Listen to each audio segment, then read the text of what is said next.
Welcome back, little friends. I am Bedtime, the storyteller. Tonight's tale is about a wise old hermit, a curious traveler, and a lesson one of them never forgot. It is called The Hermit and the Traveler. Long ago, on a quiet hillside of palms and soft green grass, there stood a little stone hermitage. There lived an old hermit who spent his days tending his small garden, grateful for every simple thing. He sat by the stream, listened to the birds, and wanted nothing more than what the day brought him. One bright morning, a traveler came walking down the long, dusty road, his satchel on his shoulder. He had walked many miles, and when he saw the peaceful hermitage, he waved a friendly hello.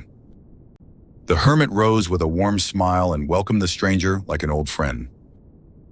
The traveler opened his satchel and offered a little basket of sweet golden fruit from the palm trees. So the two sat together in the shade, sharing the fruit as the breeze rustled the leaves. "How sweet and pleasant this fruit is," cried the traveler, his eyes lighting up with delight. "Would that we had palm trees like these in my country," he sighed, gazing up at the tall, swaying fronds. He closed his eyes and dreamed of palms on the far hills of home, then smiled. "But we do have fig trees," he said, "and many others, and they are wonderful too."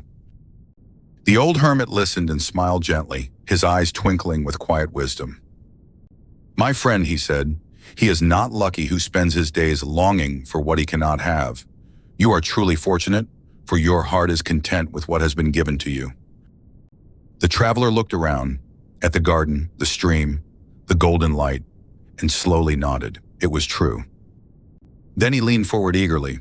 "Your words are so beautiful. Please teach me to speak the way you do." The hermit was quiet for a moment.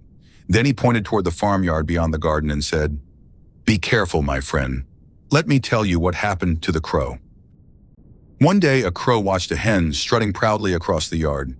Step, step, step, so grand and graceful. The crow thought her walk looked wonderful, so he lifted one foot and tried to strut just like her. But he stumbled and wobbled and flapped his wings and nearly tumbled into the soft dust. And before long, the poor crow had forgotten his own way of walking too, and could do neither his hop nor her strut.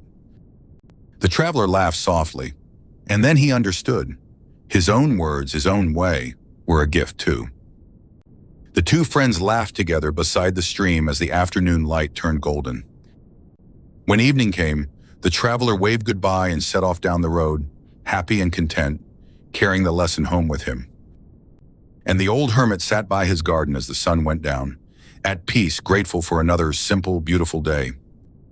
And so, little friends, remember, be glad for what you have, and proud of who you are. When we chase after what belongs to others, we can forget our own gifts. But when we cherish them, every day becomes sweet. What is something about you that you are grateful for? Good night, and dream sweetly.